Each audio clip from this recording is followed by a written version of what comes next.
नमस्कार। आज गुरुवार मूवमेंट फॉर सेकुलर डेमोक्रेसी की वीकली मीटिंग में आप सबका स्वागत है। लास्ट टाइम हमने बेट द्वारका डिमोलिशन के बारे में रिपोर्ट सुना था। हमारे राज्य की हाई कोर्ट ने वो वहाँ PIL था, स्टे था, उसको खारिज करके फिर से डिमोलिशन ड्राइव को ये किया, जो लगता है कि हमारे देश में इनह्यूमैनिटी को शायद अब इक्वालिटी के रूप में लिया जा रहा है। एडमिनिस्ट्रेशन को लगता है कि लाठी सब पे बरसाए और फिर उसका सब तालियां बजाए। हम लोग डिमोलिशन से जो पीड़ित लोग हैं उनके प्रति हमारी संवेदनाएं है और उनका जो ह्यूमन राइट्स का वायोलेशन हो रहा है उसको हम कंडेम कर रहे हैं। दूसरा, एक महीने की शुरुआत में ही जो न्यूज़ हमारे पास आए, 2002 के दंगे से जो प्रभावित थे वो लोगों के लिए जो न्याय की लड़ाई लड़ रहे थे, वो जकियाबेन हमारे बीच नहीं रहे। वो महिला की लड़ाई को हम इसलिए यहाँ से सैल्यूट करते हैं कि पूरा तंत्र, गुजरात राज्य का और फिर केंद्र सरकार का भी, वो न्याय की लड़ाई के खिलाफ हो गया था। हमारे देश की सर्वोच्च अदालत भी उसमें कमी महसूस हमने की कि वो जो न्याय के लिए उनका जो रवैया होना चाहिए उसमें हमने कमी महसूस की, और जकियाबेन आखिर तक न्याय की लड़ाई को लड़ते रहे। उनके बेटे और बेटी और सब लोग यहाँ आके बात भी रख चुके हैं। और लास्ट फरवरी में, ये फरवरी महीना है, वही फरवरी महीने का पूरा दंगे का महीना था, उसके एंड ऑफ फरवरी में। और लास्ट फरवरी में रूपाबेन मोदी, जो परजानिया फिल्म में हमने देखा है, जो लड़का गुम हो गया, वो रूपाबेन भी यहाँ आके अपनी बात कह गए हैं। तो जकियाबेन को हमने गंवा दिया और उनकी श्रद्धांजलि के रूप में हम पहले 2 मिनट का साइलेंस से करेंगे। सबको रिक्वेस्ट करती हूँ, उनके स्मृति में हम साइलेंस से करेंगे।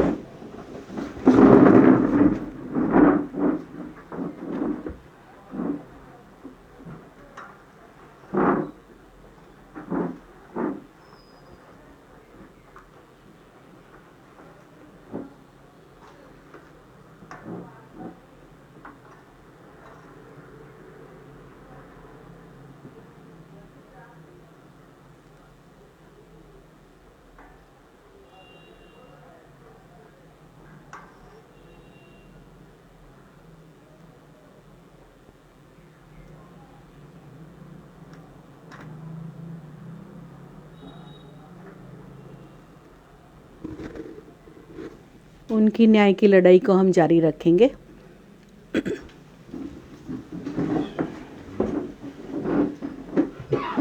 अभी आज जो विषय पे हमने रखा है डिस्कशन, वो बहुत इंटरेस्टिंग है।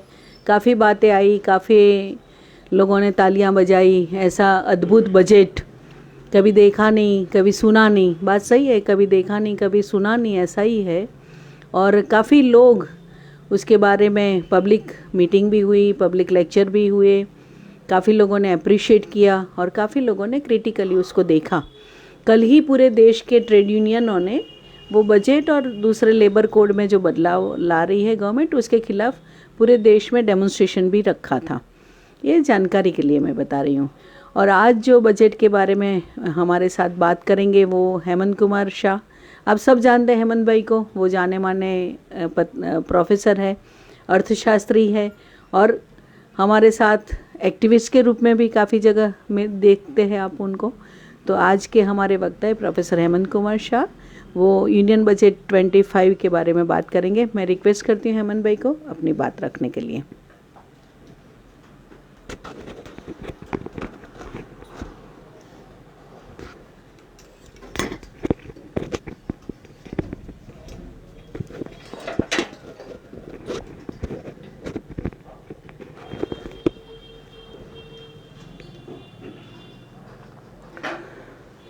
વડીલો અને મિત્રો,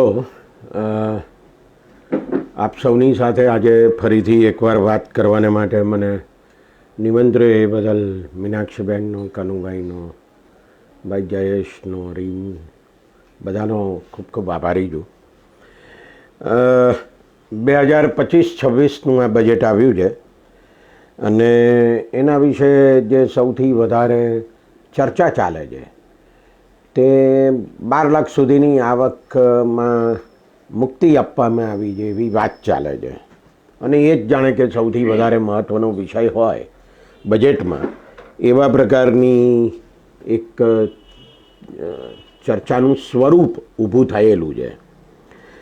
પહેલાં તો જે શબ્દો નિર્મલાબેને સંસદમાં બજેટ પ્રવચન વખતે વાપર્યા કે 12 લાખ સુધીની આવક ઉપર કોઈ ટેક્સ નહીં લાગે, એવો જે શબ્દ વાપર્યો અથવા જે વાક્ય વાપર્યું એનો અર્થ એવો થતો હતો કે જો 12 લાખ સુધીની આવક હશે તો તમને કોઈ ટેક્સ લાગશે નહીં આખા વર્ષની.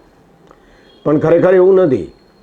ખરેખર તો તમે જો આવકવેરાનું ટેબલ આપ્યું છે એમાં તો બહુ સ્પષ્ટ છે કે 4 લાખ સુધીની આવક ઉપર 0 ટેક્સ છે, પણ પછી તો ટેક્સ વધતો જાય છે. 5%, 10%, 20%, 30% સુધી વધતો જાય છે. 12 લાખ સુધીની આવક હોય અને જો અમુક જગ્યાઓએ તમે રોકાણ કરો તો તમને એ રકમ માફ મળે અને પછી તમને ટેક્સ ના લાગે એવા પ્રકારની પરિસ્થિતિ છે જે પહેલાં પણ હતી. આ કોઈ નવી વાત છે નહીં. એટલે એ દૃષ્ટિએ જોઈએ તો આ એક છળકપટ છે. આ દેશના લોકોની આંખમાં ધૂળ નાખવા બરાબર છે એવું મને લાગે છે.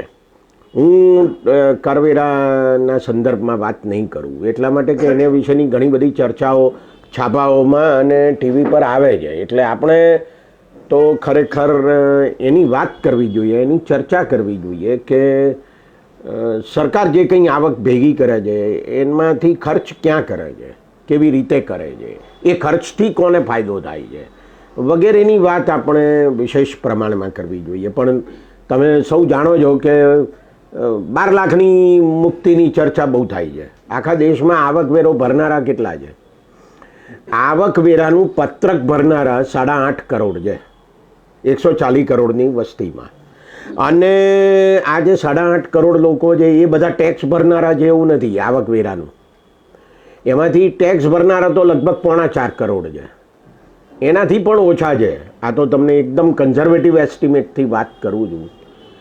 તો બધી ચર્ચા પેલા 4.5 કરોડ લોકોને કેટલો ફાયદો થયો એની ઉપર જ આધારિત છે. પણ દેશના બાકીના લોકોને કેટલો ફાયદો થયો, લાભ થયો, નુકસાન થયું એની ચર્ચા મોટે ભાગે દેખાતી નથી. આપણે 4 કરોડ આવકવેરો ભરનારા ગણીએ અને એમના પરિવારમાં 5 જણા છે એમ ગણીએ અને એ બધા જુદા જુદા લોકો છે, એક જ પરિવારમાં છે એવું નથી એવી આપણે ધારણા કરીએ જે ખરેખર ખોટી ધારણા છે. પણ આપણે એવું ધારી લઈએ તો 20 કરોડ લોકો થયા. તો 20 કરોડની ચર્ચા ખૂબ મોટા પ્રમાણમાં થાય છે.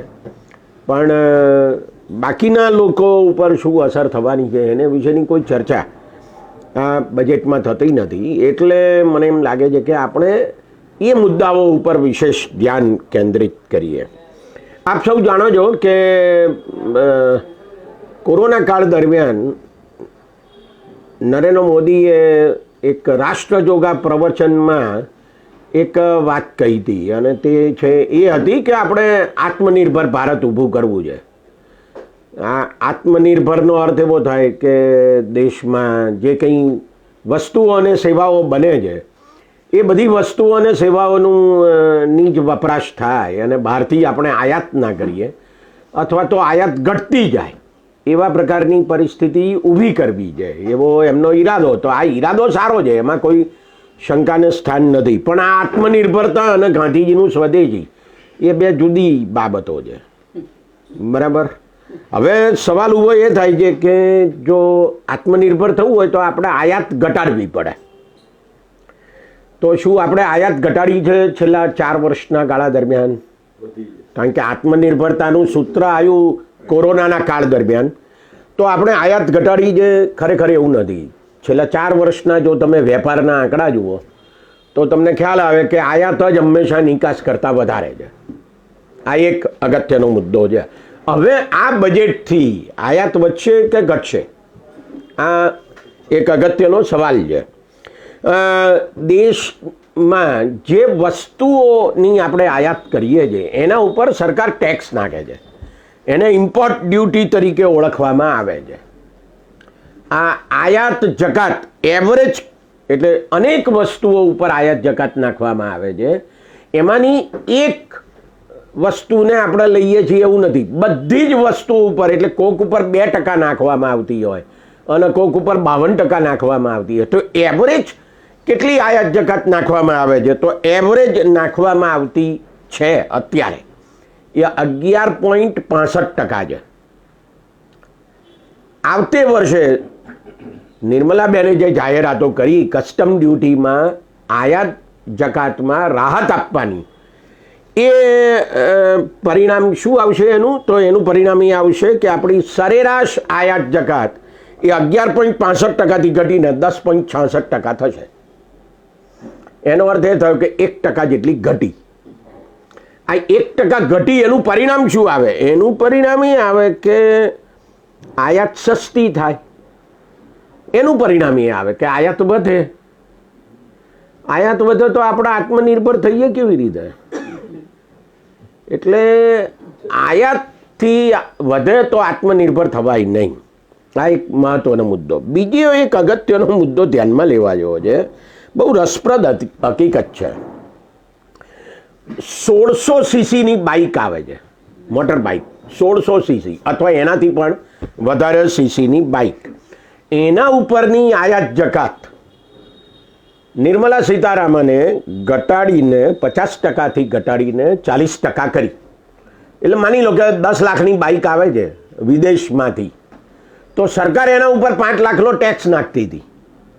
હવે 5 લાખનો નહીં નાખે પણ 4 લાખનો નાખશે.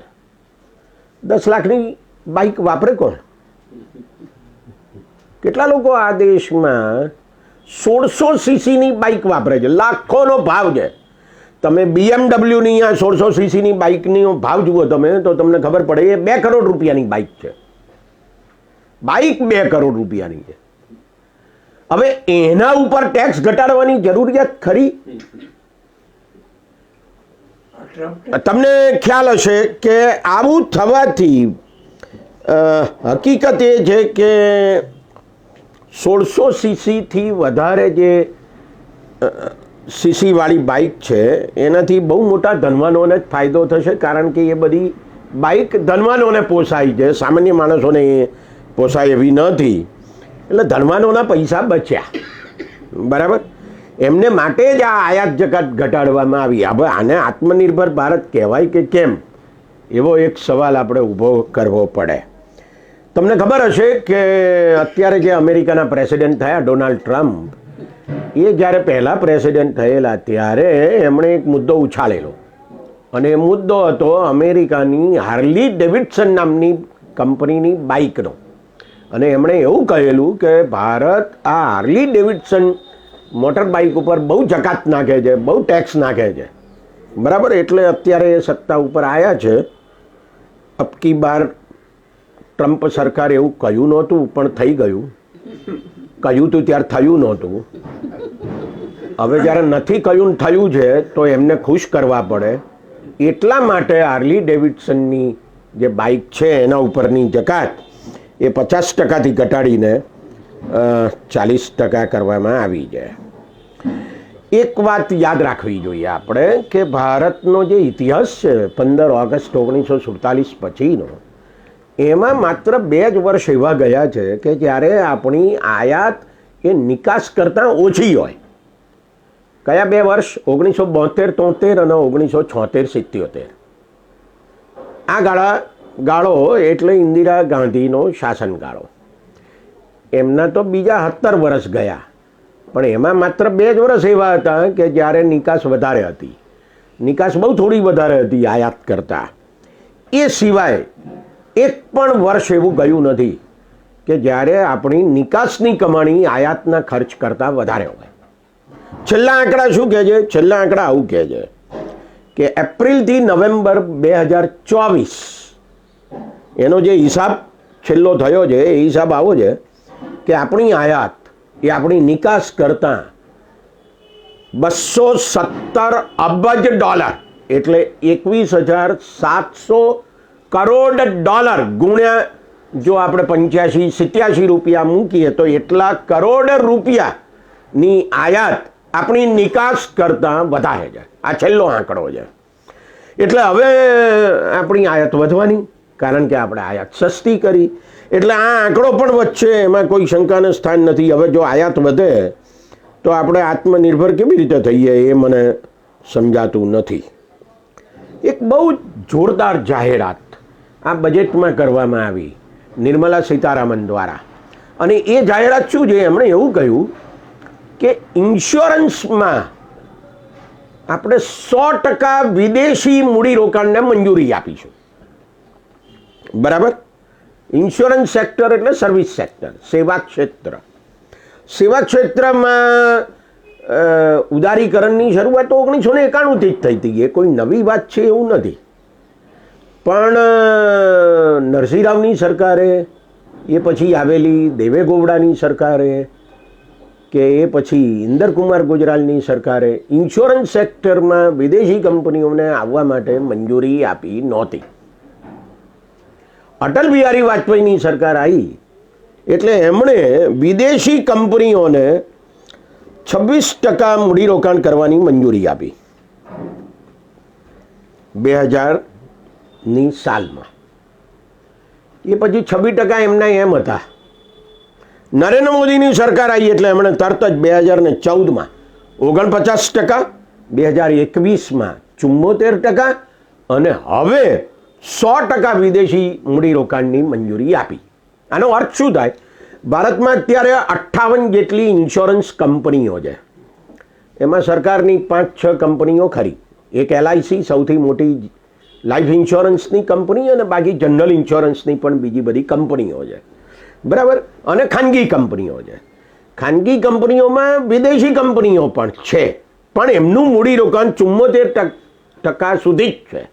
હવે એ કંપનીઓ વધારે પોતાનું ઇક્વિટી રોકાણ વધારશે, કારણ કે એમને છૂટ આપી, એટલે એ સંપૂર્ણપણે વિદેશી થઈ જશે એવું પણ બને.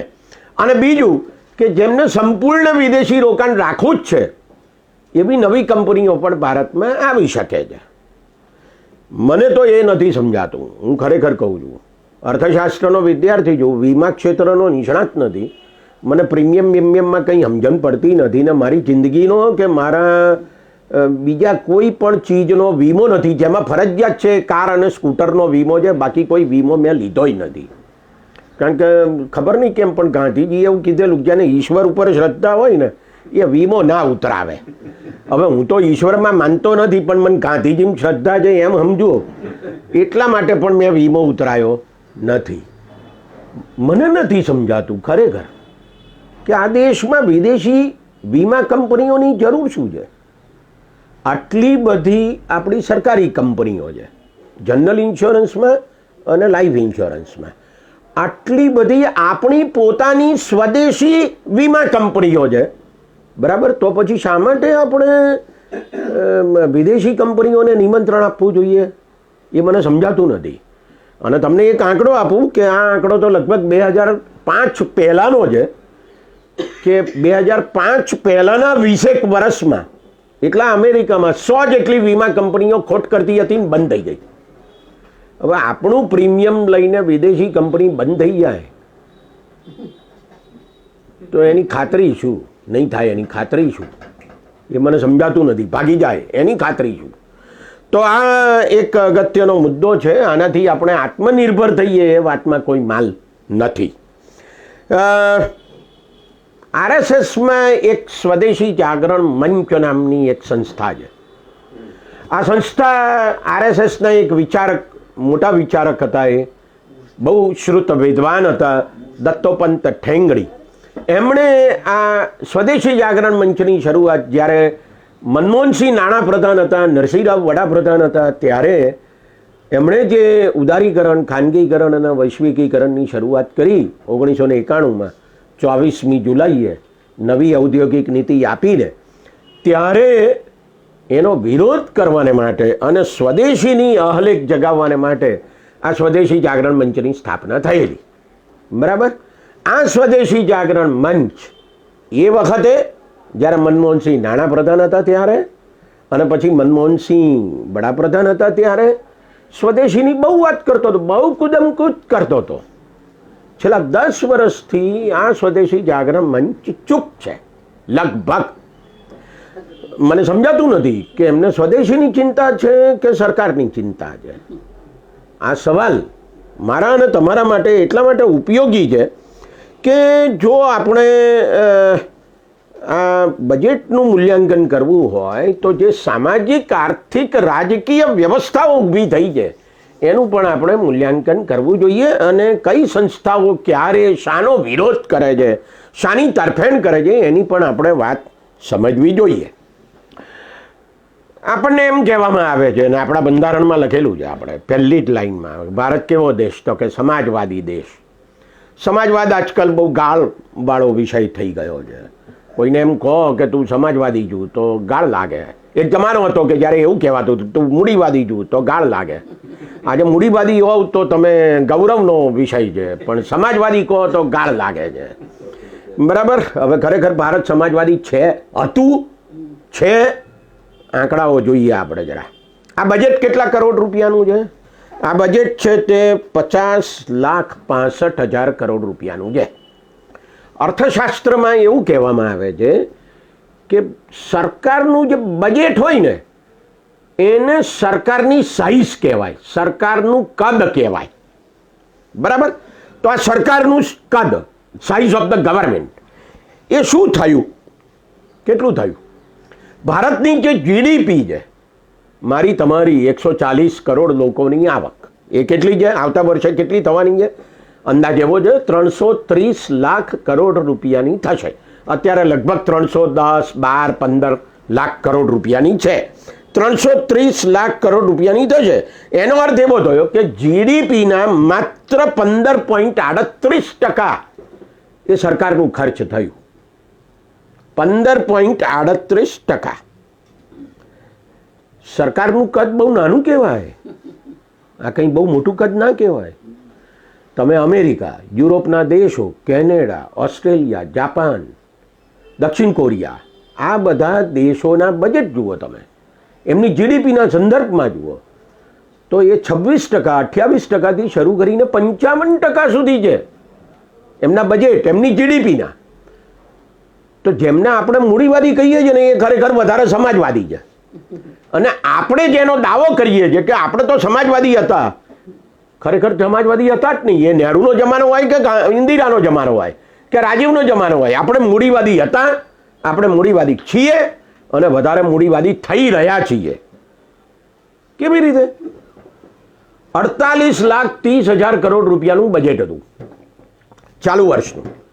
જ્યારે નિર્મલા સીતારામને ગયા વર્ષે 1 ફેબ્રુઆરીએ જાહેરાત કરી આ વર્ષના બજેટની, ત્યારે શું થયું? પછી એમાં સુધારેલો અંદાજ એવું કહે છે અત્યારે કે 48,30,000 કરોડ રૂપિયા નહીં પણ 47 લાખ અને કંઈક 22,000 કરોડ રૂપિયા કે એવો કંઈક ખર્ચો થશે. એનો અર્થ એ થયો 1 લાખ કરોડ રૂપિયા ઘટ્યા. બરાબર. અંદાજ કરતા સરકારે અંદાજ જેનો મૂકેલો કે આટલું ખર્ચ કરીશું, એના બદલે તો ખર્ચ ઘટી રહ્યું છે. બરાબર. હવે એમાં તમે કેટલો વધારો કર્યો? 47,25,000 કરોડ રૂપિયાના સંદર્ભમાં 50 લાખ ને 65,000 થયા. તો એનો અર્થ એ થયો કે 3-3.5 લાખ કરોડ રૂપિયાનો વધારો થયો, વધુમાં વધુ. 50 લાખ એ 3.5, તો 100 એ કેટલા? તો 7%, 6.5-7% વધારો થયો. બરાબર. ભારતમાં ફુગાવાનો દર કેટલો છે? એ પણ લગભગ 6-7%. તો એનો અર્થ એ થયો કે સરકારનું વાસ્તવિક ખર્ચ વધવાનું જ નથી. એ તો નાણાકીય ખર્ચ વધે છે, વાસ્તવિક ખર્ચો વધવાનો જ નથી. તો સરકારનું કદ એટલું ને એટલું છે. સરકાર વધારે ખર્ચ કરવા માંગતી નથી. આનો અર્થ શું થાય? આનો અર્થ એવો થાય, જુઓ, બહુ અહીંયા બધા સિનિયર સિટીઝન્સ વધારે છે મારી જેમ, એટલે કહું છું, તમારે જીવવું હોય તો તમારા બળ ઉપર જીવો. આવું માત્ર તમને કહે છે એમ નહીં, દેશની 140 કરોડ લોકોને કહે છે સરકાર. તમારામાં તાકાત હોય, તમારામાં ખિસ્સામાં પૈસા હોય તો તમે જીવો, નહીં તો જીવો નહીં, મરી જાઓ ને. જીવો તો શું કરવા? આવું કહે છે સરકાર આડકતરી રીતે. કારણ કે બજેટમાં લોકોના કલ્યાણ માટેની જે જોગવાઈઓ થવી જોઈએ એ થતી નથી. એક ઉદાહરણ, MNREGA, Mahatma Gandhi national rural employment guarantee act, મનમોહનસિંહની સરકારે 2005માં કાયદો કર્યો. આ કાયદો શું કહે છે કે ગ્રામ વિસ્તારોમાં 100 દિવસની રોજગારી આ કાયદા હેઠળ પૂરી પાડવી. સરકારની વેબસાઇટ અત્યારે હાલ જોઈ લો તમે તો તમને ખબર પડે કે સરકાર 100 દિવસની નહીં પણ 50 થી 55 દિવસની રોજગારી પૂરી પાડે છે. એના માટે કેટલું ખર્ચ કરે છે સરકાર? તો સરકારનું જે બજેટ છે એ ગયા વર્ષે 89,000 કરોડ રૂપિયા હતું જ્યારે બજેટ રજૂ કર્યું ત્યારે. એટલે ચાલુ વર્ષ માટે કેટલું? 86,000 કરોડ રૂપિયા. 86,000 કરોડ રૂપિયા હતું. બરાબર. સુધારેલો અંદાજ શું કહે છે? તો કે 86,000 કરોડનું ખર્ચ કરીશું. આવતા વર્ષે શું કહે છે? તો કે 86,000 કરોડ રૂપિયાનું ખર્ચ કરીશું. હવે એનો અર્થ શું થાય એ સમજો.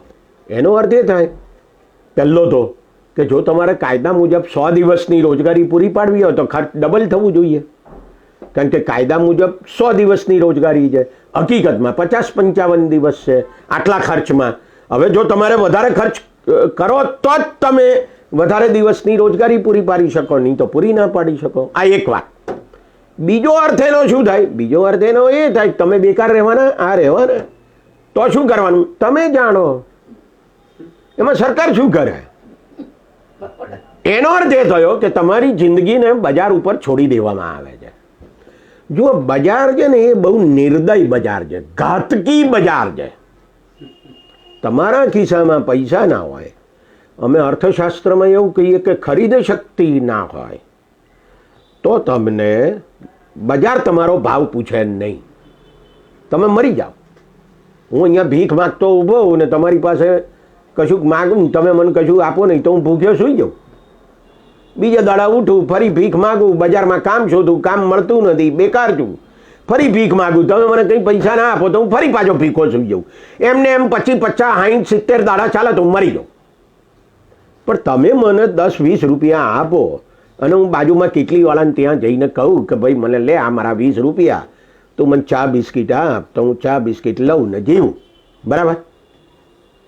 તમે મને 20 રૂપિયા આપ્યા ને એને બજાર ના કહેવાય, એને દયા કહેવાય, કરુણા કહેવાય, પ્રેમ કહેવાય, સ્નેહ કહેવાય, વાત્સલ્ય કહેવાય, ધર્મ કહેવાય.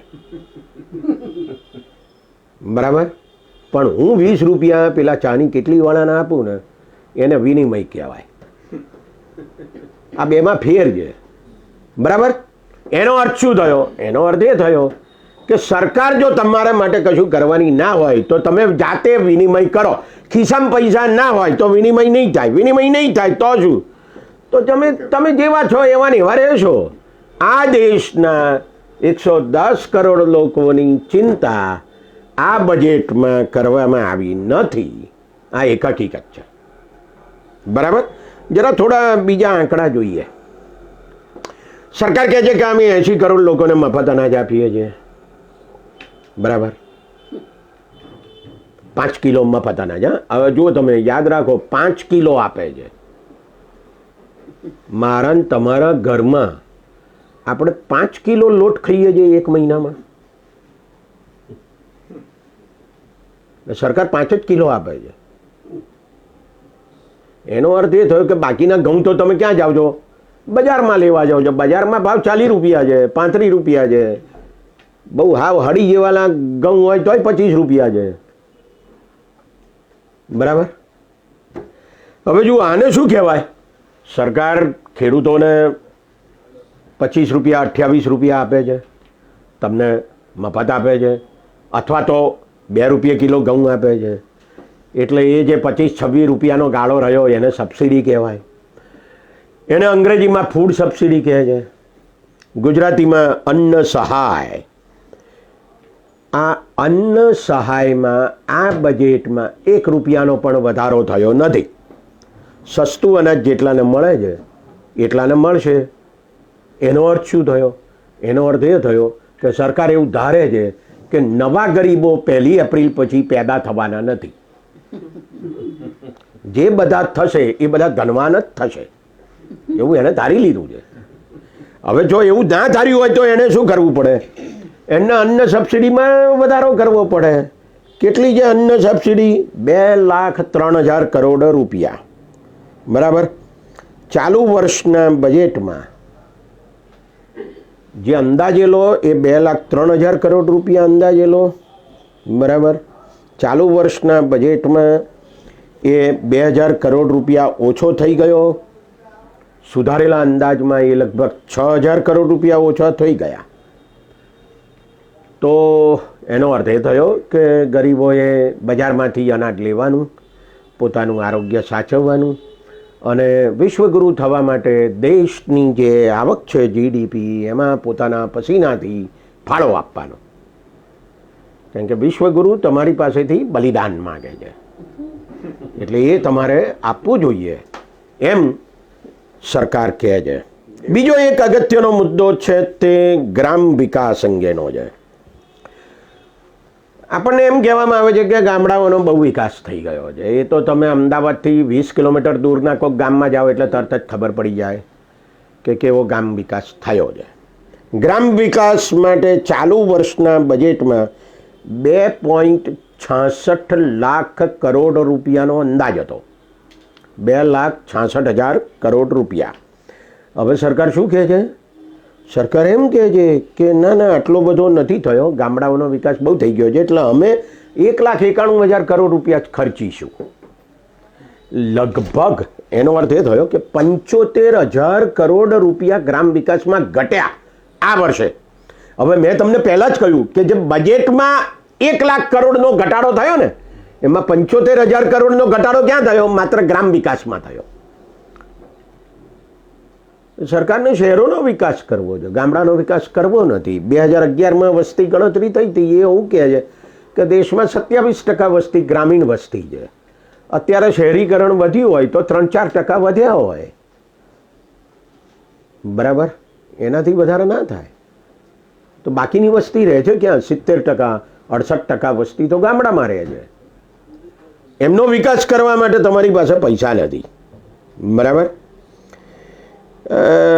શહેરોનો વિકાસ 100 સ્માર્ટ સિટી ઊભા કરવાના છે એવું 2014ની લોકસભાની ચૂંટણી વખતે ભાજપે એના ચૂંટણી ઢંઢેરામાં કહ્યું હતું. હું એની ચર્ચામાં જતો નથી સ્માર્ટ સિટીમાં શું થયું, એના પ્રોજેક્ટ્સમાં શું થયું વગેરે. પણ શહેરી વિકાસ માટેનો જે અંદાજ છે એ તમે જુઓ. શહેરોના વિકાસમાં પણ પ્રોબ્લેમ છે. ચાલુ વર્ષનો અંદાજ હતો 83,000 કરોડ રૂપિયા, ઘટાડો થયો 64,000 કરોડ રૂપિયા થઈ ગયો અને આવતા વર્ષ માટે હવે 97,000 કરોડ રૂપિયાનો અંદાજ છે. એટલે જો તમે વાસ્તવિક સુધારો કરો તો શહેરોમાં વધારે છે, ગામડામાં બહુ ઓછો છે. એટલે શહેરોનો વિકાસ થશે એ નક્કી છે, એમાં કોઈ શંકાને સ્થાન નથી. સરકાર શહેરો ઉપર જ ધ્યાન કેન્દ્રિત કરવા માગે છે. આનો અર્થ એવો થાય છે કે ગામડાઓમાંથી શહેરો તરફનું સ્થળાંતર વધશે, શહેરો વધારે ગીચ થશે અને શહેરી સેવાઓ વધારે પ્રાપ્ત કરાવવી લોકોને એના પડકારો વધારે ઊભા થશે, જેને વિશે મોટે ભાગે સરકાર બહુ ચિંતિત હોય એવું લાગતું નથી. સરકાર સ્માર્ટ સિટી બનાવવા માગે છે. આ સ્માર્ટ શબ્દ બહુ વિચિત્ર છે. સ્માર્ટ આપણે કોને કહીએ? તું સ્માર્ટ છું એવું કોઈને કહીએ એનો અર્થ ચતુર થાય. એટલે આમાં શહેરો ચતુર થાય છે તો શહેરો ચતુર થાય છે એનો અર્થ શું કરવાનો? કે ગામડાની આવકની ચોરી કરવા માટેની ચતુરાઈ બતાવે છે એમ એનો અર્થ કરવાનો? આ બધા જુદા મુદ્દા છે પણ તમારે આ બાબતોને ધ્યાનમાં લેવી જોઈએ. બહુ મહત્ત્વની વાત નિર્મલા સીતારામને કરી છે એમના બજેટમાં. વારંવાર એમણે MSME micro small and medium enterprises એવું બધું એ બહુ બોલ્યા. અને એટલે નાના એકમો આજકાલ આખા દેશમાં લગભગ 40% જેટલી રોજગારી પૂરી પાડે છે. ઔદ્યોગિક એકમોની વાત કરું છું. બરાબર. એને આપણે અસંગઠિત ક્ષેત્ર કહીએ છીએ. હું એની બહુ વિગતોમાં જતો નથી, પણ જો તમે બહુ બોલ કરતા હો તો એમને સહાય કરવાને માટે પૈસા વધારે ખર્ચાવા જોઈએ. ખરેખર શું છે હકીકત? બજેટ જુઓ તો તમને ખબર પડે છે. ચાલુ વર્ષનું MSME માટેનું બજેટ 22,000 કરોડ રૂપિયા હતું અંદાજ. હવે સુધારેલો અંદાજ એમ કહે છે કે ના આટલું બધું નહીં ખર્ચીએ, 17,000 કરોડ રૂપિયા ખર્ચીશું, એટલે 5,000 કરોડ રૂપિયા ઘટાડ્યા. બરાબર. આવતા વર્ષે હવે કેટલો અંદાજ મૂક્યો તો કે 23,000 કરોડ રૂપિયા. હવે 22 ના 17 કર્યા તો આપણે કમસે કમ એવી આશા રાખી શકીએ કે 23 ના 18 થશે ઓછામાં ઓછા. એનાથી વધારે થાય તો બહુ સારું. સવાલ એ છે કે દેશમાં આ MSME માઇક્રો સ્મોલ અને મીડિયમ એન્ટરપ્રાઇઝીસ છે કેટલા? 4 કરોડ સરકારનો અંદાજ છે. એમાંથી 3.9 કરોડ એટલે 3 કરોડ 90 લાખ કેવા છે? બહુ નાના છે. બહુ નાના એટલે કેટલા નાના? તો કે જ્યાં 1 જણ કામ કરતો હોય, 2 જણ કામ કરતા હોય, 3 જણ કામ કરતા હોય, 5 થી ઓછી વ્યક્તિઓ કામ કરતી હોય, એને માઇક્રો યુનિટ્સ કહેવાય મોટે ભાગે. આ એની વ્યાખ્યા. પછી એની બીજી વ્યાખ્યા જુદી છે, એ મૂડીરોકાણની વ્યાખ્યા છે, એને આપણે બાજુ પર મૂકીએ. આટલા નાના સાહસો બહુ મોટા પ્રમાણમાં રોજગારી ઊભી કરે છે.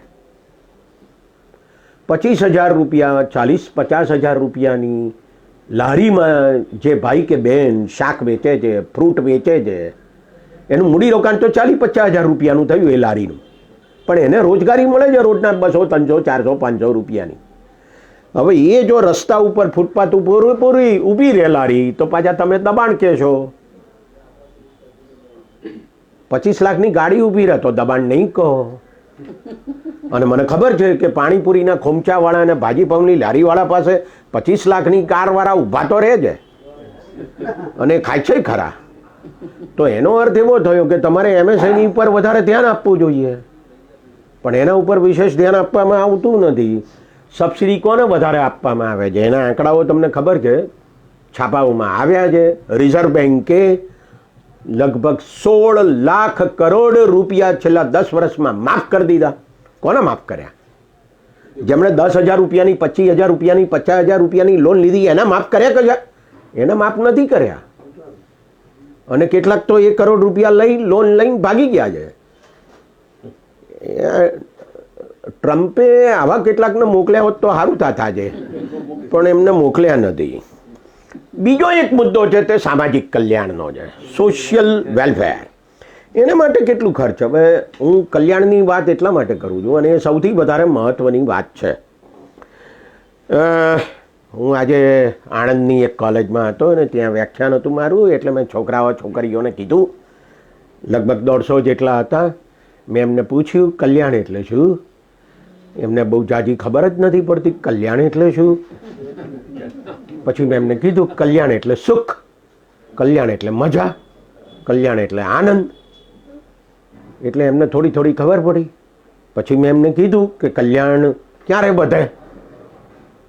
તો મેં કીધું કે તમને ગુલાબજાંબુ ભાવતા હોય અને ગુલાબજાંબુ ખાવા મળે તો કલ્યાણ થયું કહેવાય, સુખ મળ્યું કહેવાય, મજા મળી કહેવાય. બરાબર ને?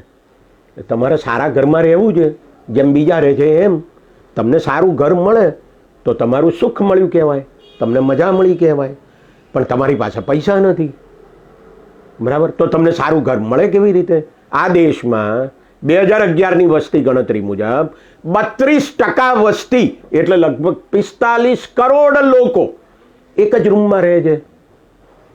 હવે એમને 2 રૂમ જોઈએ છે, એમને 3 રૂમ જોઈએ છે, તો એમનું કલ્યાણ થાય. કલ્યાણ કોણે કરવાનું? એમની પાસે પૈસા નથી. એટલે બજારમાં તો કોનું કલ્યાણ થાય? જેની પાસે પૈસા હોય એનું કલ્યાણ થાય. એટલે સરકારે એમને ઘર આપવું પડે. સરકાર ઘર કેવી રીતે આપે? સરકારે ખર્ચો કરવો પડે. સરકાર કેટલો ખર્ચો કરવા તૈયાર છે? બહુ ઓછો. અને જેમની પાસે બહુ મોટા ઘર છે એમને પાસેથી ઘર લઈ લે અને ગરીબોને આપે. એવું થાય ખરું? એવું કરાય? મુકેશ અંબાણી પાસે 27 માળનો બંગલો છે. એ જે શહેરમાં છે, એ શહેરની વસ્તી 2.5 કરોડ છે. એ શહેરમાં 1 કરોડ લોકો એવા છે લગભગ કે જે લોકો ઝૂંપડપટ્ટીમાં અથવા તો ચાલીઓમાં રહે છે. એ 1 રૂમમાં કે 2 રૂમમાં રહે છે, એમનું પોતાનું શૌચાલય નથી, એ જ ઘરમાં 27 માળનો બંગલો છે. હવે સરકાર એમ કાયદો કરે કે ભાઈ આ ઘરમાં કેટલા લોકો રહો છો, તો કે 6 જણા રહીએ છીએ. તો કે એક કામ કરો, 6 માળ પૂરતા છે, 1 જણ માટે 1 માળ, બાકીના 21 માળ સરકાર લઈ લે કાયદો કરીને. અને એમાં જે પેલા 1 કરોડ લોકો રહે છે ઝુંપડપટ્ટીમાં, એમાં એમને રહેવા આપે થોડાકને. આવું થાય. અને સુખની વહેંચણી કહેવાય. જો તમે આમાં આ વાત સમજવા જેવી છે. આખા સમાજનું સુખ ક્યારે વધે? આખા સમાજનું સુખ એટલે શું? મારા સુખ અને તમારા સુખનો સરવાળો. બરાબર? હવે તમે મહિને 1 લાખ રૂપિયા કમાવો છો અને હું 10,000 કમાઉં છું. હવે તમારા 1 લાખમાં 10,000 વધે ને તો તમને જેટલું સુખ મળે ને, આનંદ મળે ને, મજા મળે ને, એના કરતાં હું 10,000 કમાઉં છું અને મને વધારાના 10,000 મળે ને તો મારું સુખ વધારે વધે. અને પછી તમે મારા ને તમારા સુખનો સરવાળો કરો તો ટોટલ સરવાળો કેવી રીતે વધે? જેનું સુખ ઓછું છે એના સુખમાં વધારો થાય ત્યારે સમાજનું કુલ સુખ વધે. આ બજેટ એવું સુખ વધારવાને માટે છે જ નહીં. એને સમાજના સુખની ચિંતા નથી, એને ધનવાનોના સુખની ચિંતા છે. એટલે તમે જુઓ કે સામાજિક કલ્યાણ માટેનો જે ખર્ચો છે ચાલુ વર્ષે એ કેટલો છે? 46,000 કરોડ રૂપિયા. આવતે વર્ષે કેટલો થશે? 60,000 કરોડ રૂપિયા. આટલો જ વધશે, આનાથી વધારે નહીં. કલ્યાણ કોનું કરવાનું છે? 140 કરોડમાંથી ઓછામાં ઓછા 110 કરોડનું કરવાનું છે. એમને માટે શું છે આમાં કંઈ દેખાતું નથી.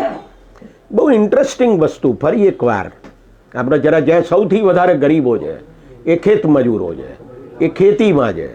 તો આ બજેટમાં ખેતી માટે શું પરિસ્થિતિ છે જુઓ તમે. નિર્મલાબેને એમના બજેટ પ્રવચનમાં એવું કીધું, કિસાન ક્રેડિટ કાર્ડ હેઠળ ખેડૂતો જે લોન લે છે એ 3 લાખ રૂપિયાની લે છે વધુમાં વધુ. અમે હવે વધારીને 5 લાખ કરીએ છીએ. આપણે એવું ધારી લઈએ કે જેની પાસે ક્રેડિટ કાર્ડ છે એ બધા લોન લે છે. ખરેખર એવું નથી. કેટલા લોકો પાસે ક્રેડિટ કાર્ડ છે? 7,70,00,000. દેશમાં ખેડૂતો કેટલા છે? 15 કરોડ. આ 15 કરોડ ખેડૂતોમાં 82% એવા ખેડૂતો છે કે જેમની પાસે 2 હેક્ટર કરતા એટલે કે 5 એકર કરતા ઓછી જમીન છે. બરાબર? હવે જો તમે 7,70,00,000 માટે જ લોનની મર્યાદા વધારો છો, બાકીના તો છે જ નહીં. એ વધારે કિસાન ક્રેડિટ કાર્ડમાં આવે એને માટેની કોઈ જાહેરાત બજેટમાં કરવામાં આવી નથી. એક મસ્ત મજાની વાત એમણે એવી કરી કે અમે ધનધાન્ય યોજના નામની એક યોજના જાહેર કરીએ છીએ. આ ધનધાન્ય યોજના હેઠળ 1,70,00,000 અમે સહાય કરીશું. કેવી સહાય કરશે એ એમણે એમના પ્રવચનમાં કહ્યું નથી અને મેં હજી ખેતી ખાતાનું બજેટ જોયું નથી એટલે મને એક્ઝેક્ટ ખબર નથી કે એમાં ખરેખર શું સહાય કરવાના છે. પણ એમણે એવું કહ્યું કે 1,70,00,000 ખેડૂતોને સહાય કરીશું. શાના માટે? શાના માટે આ સહાય કરશે? તો કે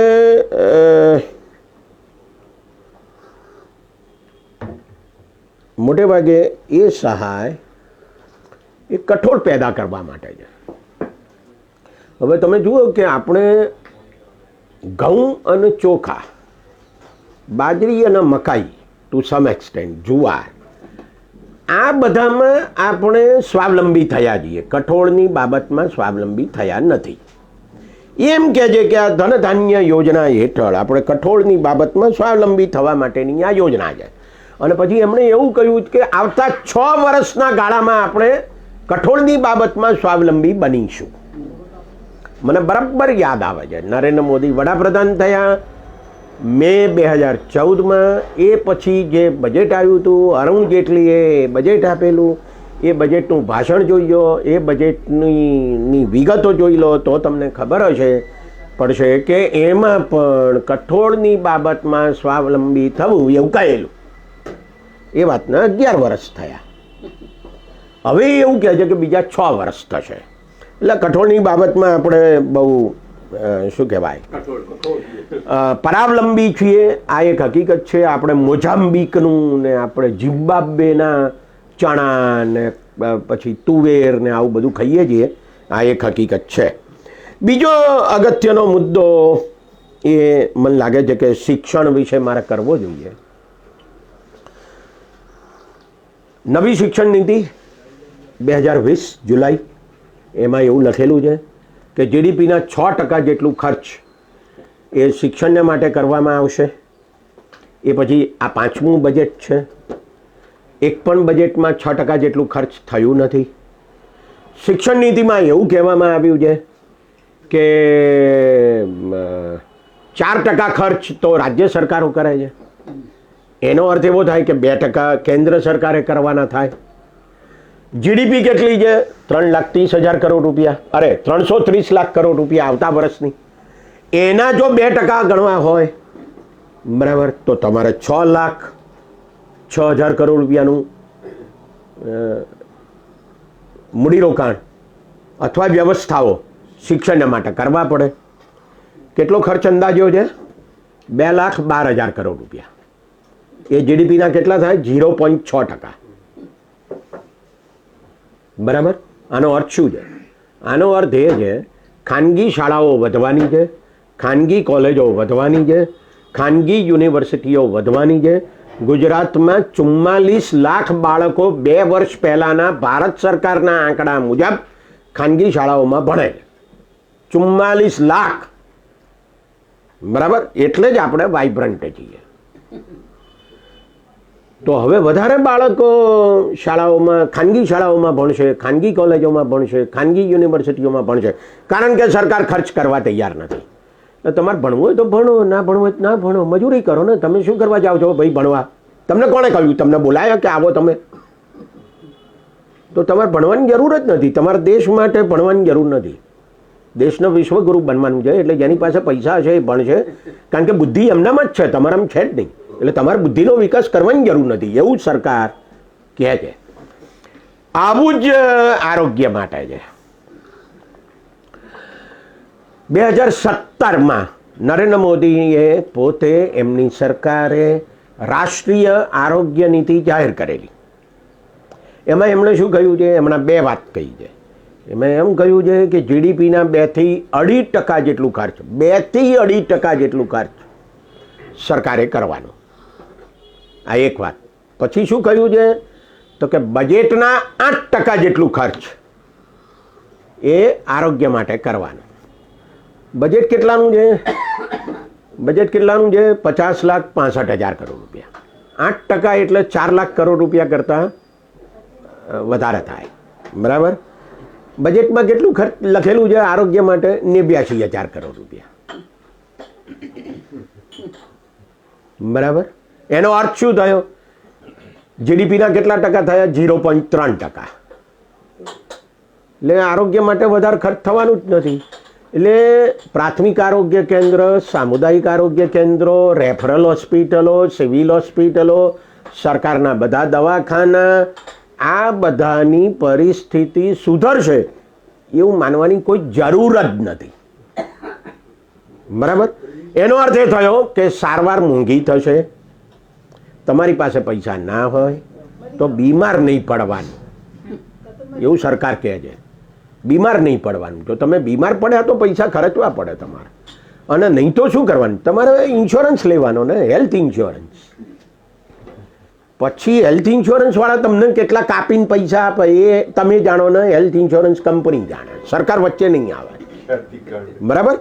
આ એ આરોગ્ય ક્ષેત્રનો પણ સવાલ છે. મિત્રો, આ રીતે જો જુઓ તો પરિસ્થિતિ ખરેખર બહુ ચિંતાજનક છે. એમાં કોઈ શંકાને સ્થાન નથી.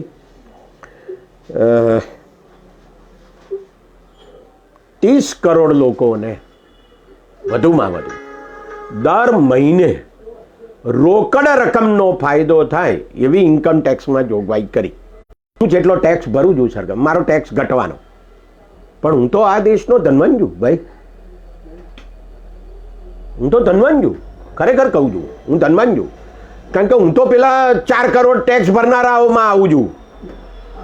મને ફાયદો કરાવવાની શું જરૂર? આ બજેટમાં તમે મને શોધી આપો, હું શોધી આપનારને ઇનામ આપવા તૈયાર છું કે આ દેશના 110 કરોડ લોકોના ખિસ્સામાં દર મહિને રોકડ રકમ વધી કે નહીં, શોધી આપો મને. એનો અર્થ એવો થયો કે તમે 30 કરોડને ફાયદો કરવા માટે જ આ બજેટ આપ્યું છે. આ એક હકીકત છે. અને એનો અર્થ એવો થાય છે, આપણે તારણો કાઢવા પડે કે લોક કલ્યાણની અભિવૃદ્ધિ કરવી એવું ભારતના બંધારણમાં કલમ નંબર 39માં લખેલું છે. સરકાર અભી લોક કલ્યાણની અભિવૃદ્ધિ કરવા તૈયાર નથી. કલમ નંબર 39માં એવું પણ લખેલું છે કે બહુ થોડા લોકોના ખિસ્સામાં પૈસા જમા થવા જોઈએ નહીં, સંપત્તિ જમા થવી જોઈએ નહીં, એની સરકારે કાળજી રાખવી જોઈએ. સરકારે એવી કોઈ કાળજી લીધી નથી. ધનવાન દેશોમાં વારસા વેરો છે, જેને એસ્ટેટ ડ્યુટી કહેવામાં આવે છે અથવા તો ઇનહેરિટન્સ ટેક્સ કહેવામાં આવે છે. બરાબર? એટલે કોઈ ધનવાન માણસ મરી જાય અને એ પોતાના વારસદારોને બહુ બધી સંપત્તિ આપીને જાય તો સરકાર એમાં ટેક્સ લે. આ ટેક્સ વાજબી છે. એનું કારણ એ છે કે એના સંતાનોએ તો કંઈ મહેનત કરી નથી, એટલે એને જે સંપત્તિ મળે છે એમાંથી થોડી 5, 10, 15%, 20% સરકાર લઈ જાય તો વાંધો શું છે? કોકિલાબેન અંબાણી મરી જાય અને 25-50 હજાર કરોડ રૂપિયા મુકેશ અને અનિલના આપીને જાય. હવે મુકેશ પાસે ઓલરેડી 12 લાખ કરોડ રૂપિયા છે. એને 25,000 કરોડ મળ્યા તોય શું, ના મળ્યા તોય શું, પણ મુકેશ અંબાણીને આપવાને બદલે કોકિલાબેન મને ને તમને 25,000 કરોડ નહીં 25,000 આપીને જાય ને તોય આપણું સુખ વધે. તો એને માટે સરકારે શું કરવું જોઈએ? વારસા વેરો નાખવો જોઈએ,